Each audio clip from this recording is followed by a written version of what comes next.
એમને કહી દીધું છે કે એમને કોઈ પણ વસ્તુની જરૂર પડે ને તો હકથી માગે લે. આપણા બંગલાની પાછળની જગ્યા યુઝ કરવા માટે મેં એમને જણાવી દીધું છે. હા, ને આપણે એ વાતનું પણ ધ્યાન રાખવાનું છે કે ક્રિશના સ્વાભિમાનને ઠેસ ન પહોંચે. મને ખબર હતી કે લોકો રેન્ટ વગર એ જગ્યા યુઝ નહીં કરે, એટલે મેં ક્રિશ સાથે એના રેન્ટની પણ વાત કરી લીધી છે. સાંભળો, જજ સાહેબ સાથે વાત થાય પછી આપણે અપીલ કરવાની છે. તો હું શું કહું છું કે આપણા તરફથી કોઈ મોટો અને સારામાં સારા વકીલને આ કેસ આપજો. મેં એકચ્યુઅલી ઉર્મિલાબેન સાથે આ બાબતમાં વાત કરી હતી, પણ એમનું કહેવું છે કે હર્ષ અને ક્રિશે કોઈ વકીલ સાથે વાત કરી લીધી છે. એક બાજુ આ નવો બિઝનેસ અને ઉપરથી આ કોર્ટ કચેરીનો ખર્ચો.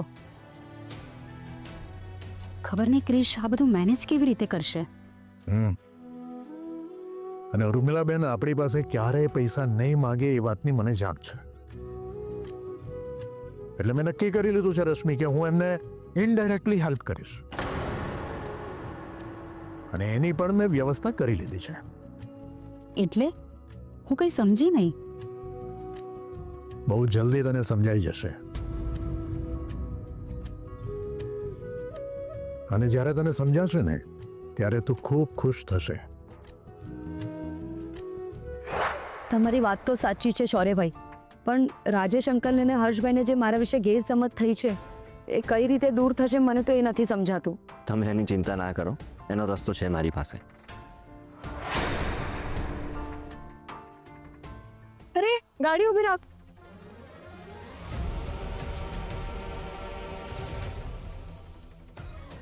ફિયા, ત્યાં જો તું, એ વર્ષાબેન છે ને?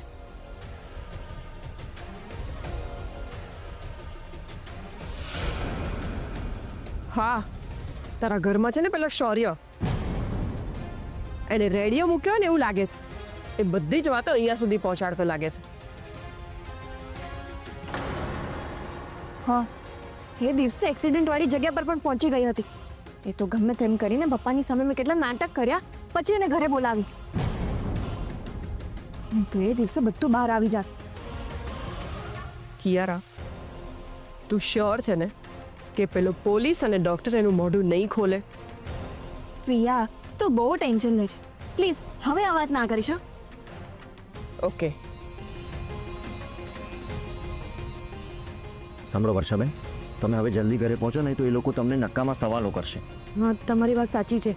હું કિયારા આવે એના પહેલા ઘરે પહોંચી જાઉં છું. થેન્ક યુ વર્ષાબેન. હા, શૌર્યભાઈ, મારી માફી છે ને રાજેશ અંકલ અને હર્ષભાઈ સુધી પહોંચાડી દેજો. અરે તમે એની ચિંતા ના કરો વર્ષાબેન, તમે પહેલાં શાંતિથી ઘરે પહોંચો બસ. હા ચલો બાય.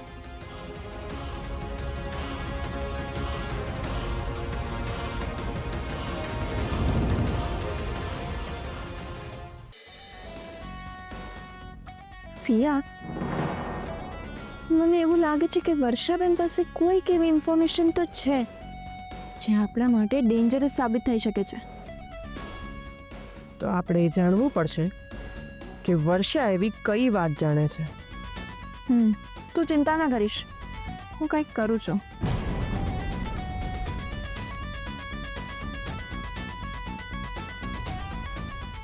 હેલો, કિયારા વાત કરું. હવે હું જેમ કહું ને એ કામ તમારે કરવાનું છે.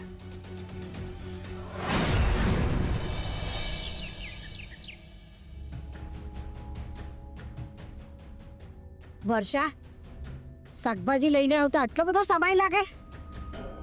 શાકભાજી જ લેવા ગઈ હતી કે પછી કોઈને મળવા જતી રહી હતી?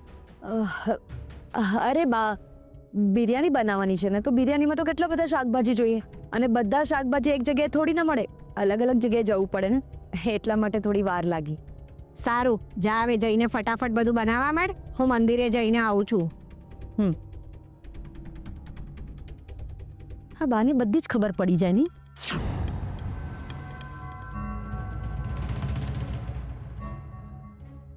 કોઈ છે આ ઘરમાં?